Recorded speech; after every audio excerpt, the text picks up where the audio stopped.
Okay, welcome everyone. We're going to run through the process of the CQI process and the just culture process model that we're going to be using when doing QAs to keep everyone up to speed on what we're doing, what the process is meant for, and how we're trying to use this to improve our performance in the field with patients and with your own general knowledge.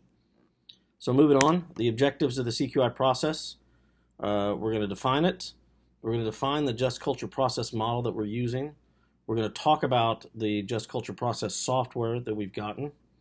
And hopefully throughout this whole process, we are going to debunk the rumors of what's been going on out there, things that are being said about the CQI process that frankly aren't true.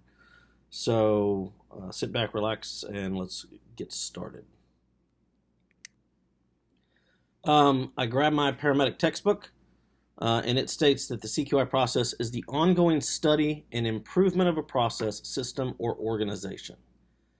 It identifies and attempts to improve problems in certain areas, and that the EMS worker, all of us, should use this input from CQI activities to adapt treatment protocols and educational activities when needed.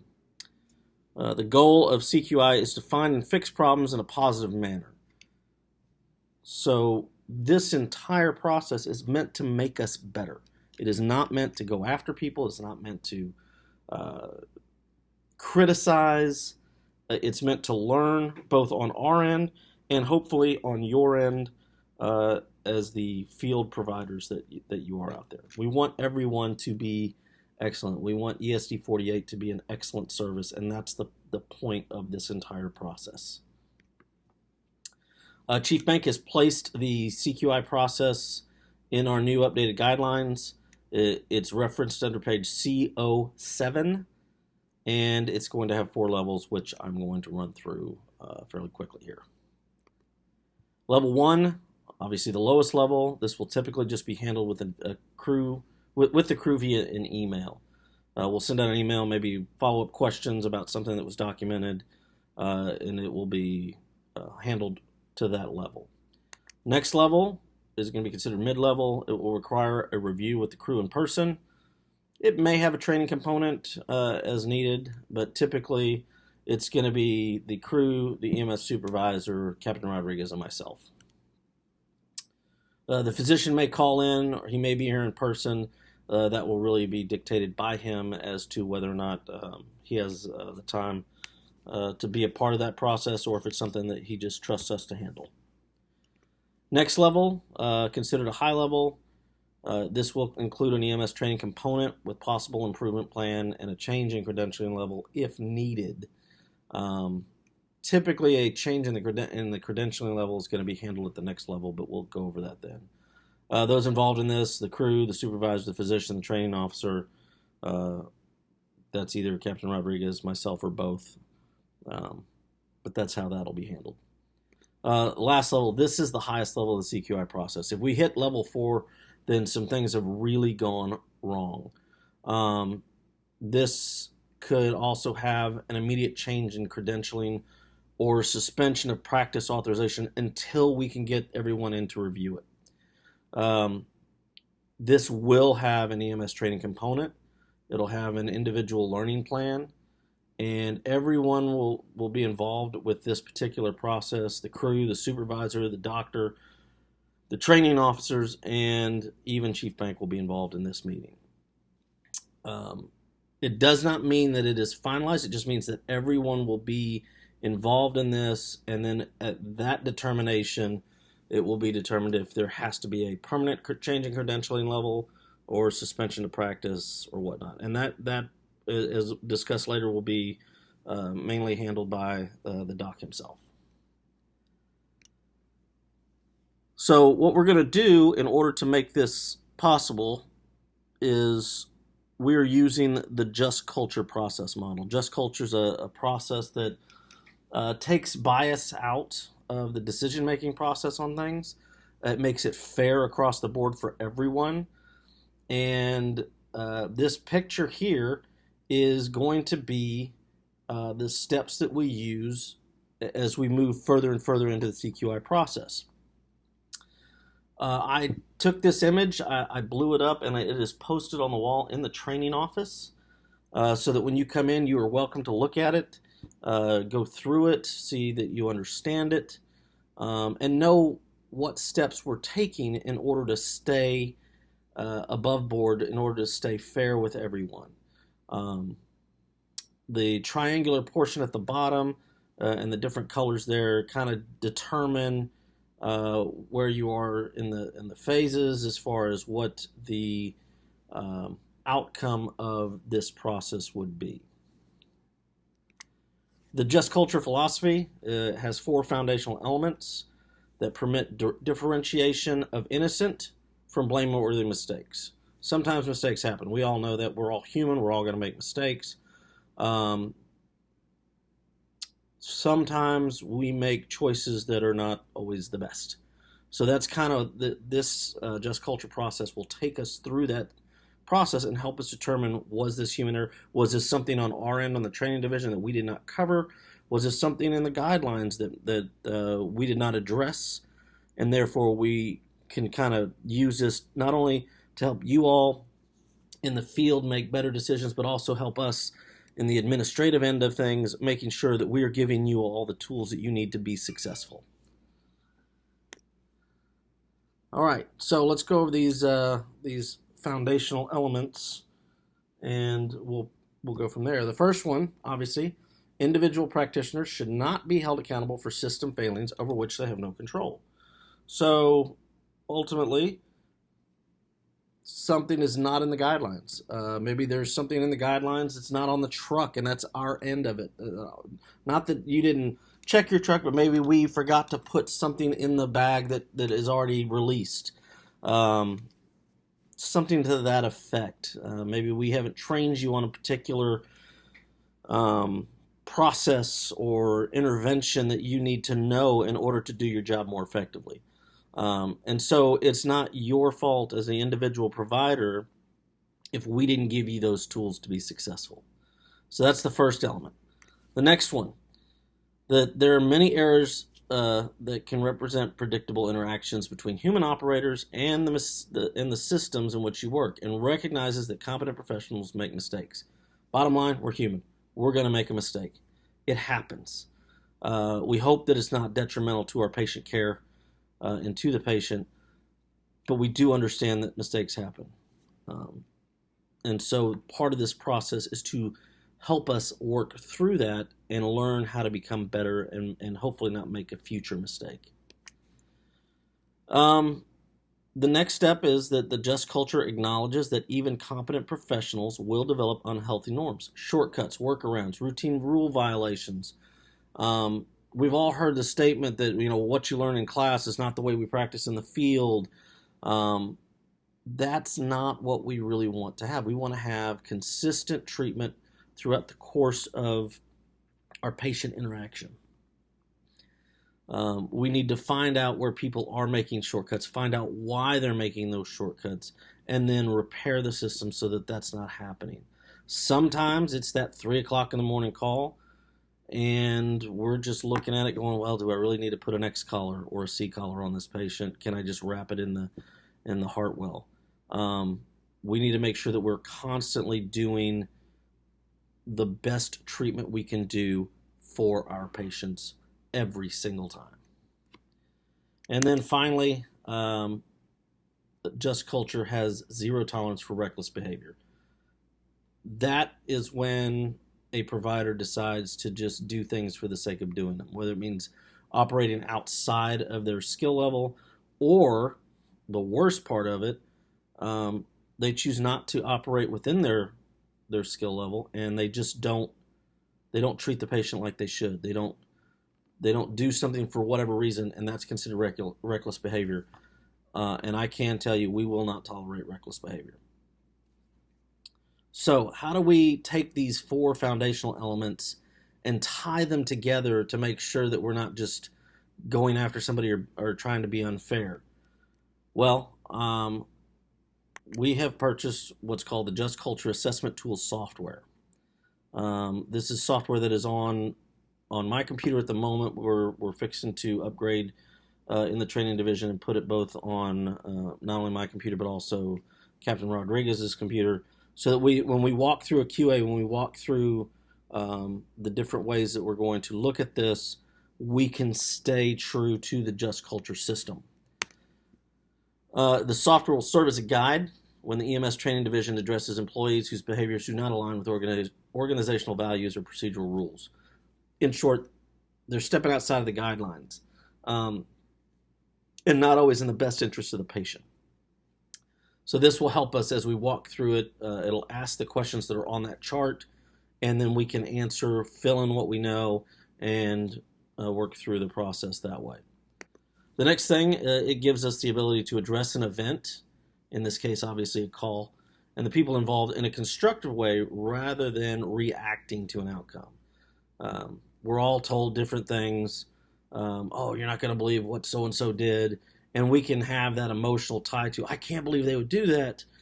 And this, using the software, using the questions as it comes up, it removes that emotional element out of it and lets us truly look at the call in an objective way to address the issues objectively. It can also show how multiple behaviors can be associated with a single event, so that each behavior can be addressed in order to more effectively determine the root cause. In short, a root cause analysis. We want to make sure that we get to the bottom of what's happening and why it's happening. And if there are multiple behaviors that are associated with the call, we can address each of those individually and hopefully help improve the provider or providers in ensuring that the patient always gets the best possible care. We have to remember the whole reason we do any of this is to treat our patients with the utmost respect, with the utmost and latest care, and just strive to be excellent in all we do.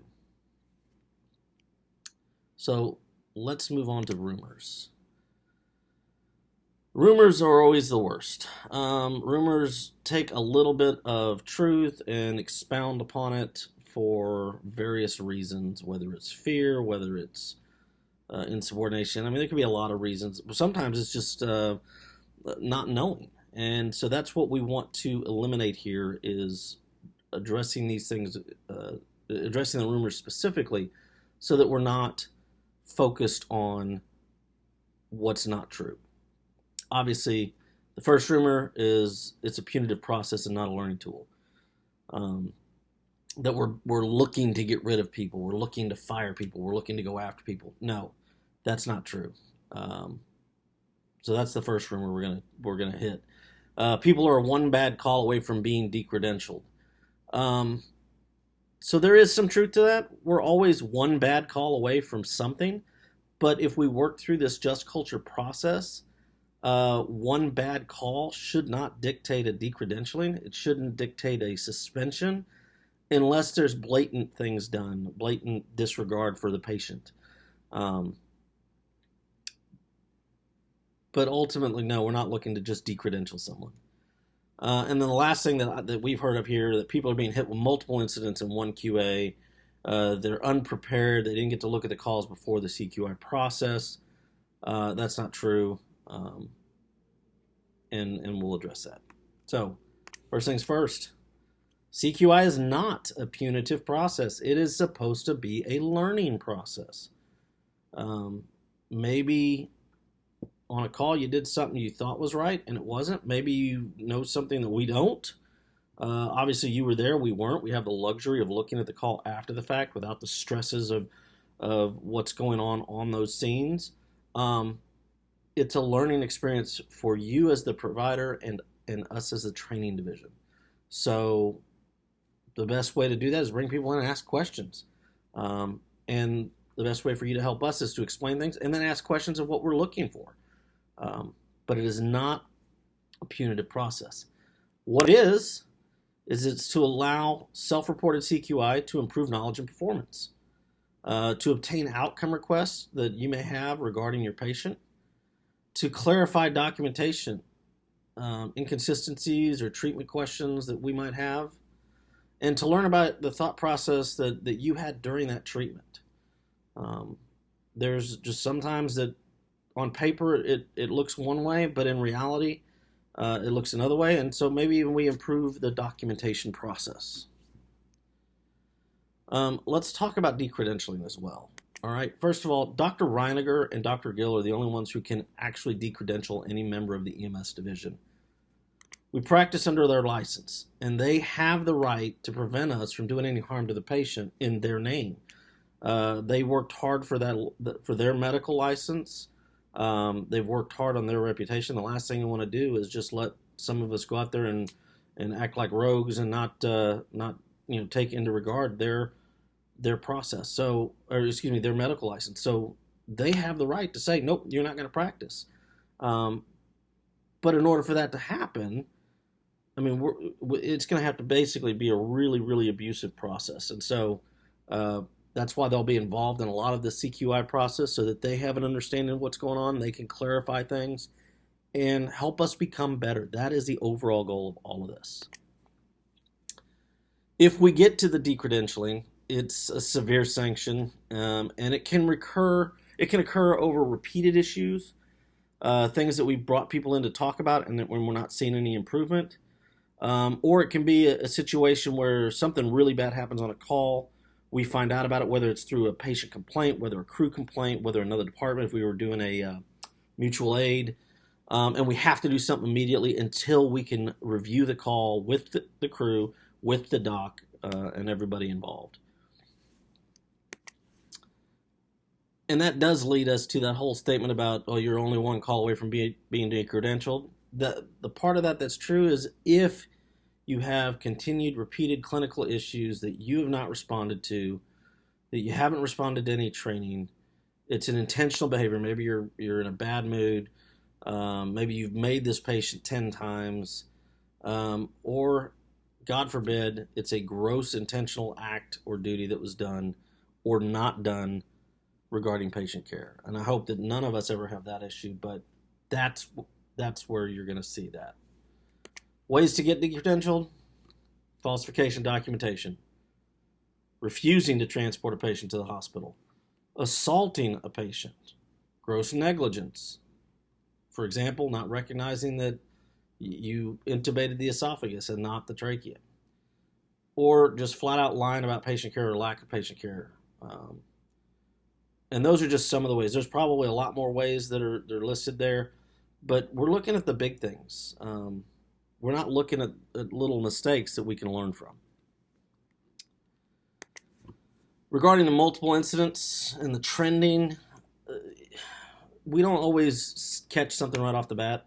Sometimes patterns and trends take place over a longer period of time, and we're not immediately noticed. And so when we do start to notice them, we gather up all the information so that we can talk about it. We reserve the right to make a list of these incidents and bring the issue to you, the patient care provider, to talk about. We're not trying to ambush you. We're not trying to find stuff and bring it all up at once. It's just that the trend or the issue is not immediately brought to light in one or two calls. Maybe it took place over 3 months, 4 months.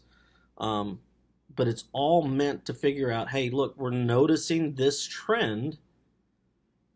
How do we fix it? How do we stop it? How do we change it? I can guarantee you that we don't have time to sit here and look up an individual person to follow them the whole way through. Unless we begin to start noticing a trend on things, then we have to address it, okay? When we do call you in, attitude is everything. This little sign here, attitude is everything. Life is 10% of what you make it and 90% of how you take it. Know up front, we are not trying to go after you about something. We are trying to make ESD48 a better EMS service. So in order for that to happen, come in with an open mind. Be inquisitive. Have an attitude of learning. We're not bringing you in to fire you. We're bringing you in to ask questions and to clarify things and to figure out how we can make the call work better next time. That being said, if you come in with a negative and argumentative attitude, it can lead to disciplinary actions unrelated to the CQI process. If you come in wanting to fight, wanting to tell us that we're wrong. It's not going to go well. This is really more of an inquisitive process that we want to figure out, again, how to make us better. Better in the field, better in the administrative office, better as a department as a whole. I wholeheartedly believe we are one of the best departments in the state. And everybody in the field is the reason for that belief. I've told a number of people that if my family were in need, I am not worried about the providers that respond because I know we have the best.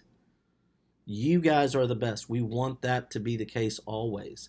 This whole process is meant to help you become better at your job so that we can be one of the best departments, not only in the state, but hopefully one day in the nation. So, that being said, I hope that you guys understand what we're trying to do.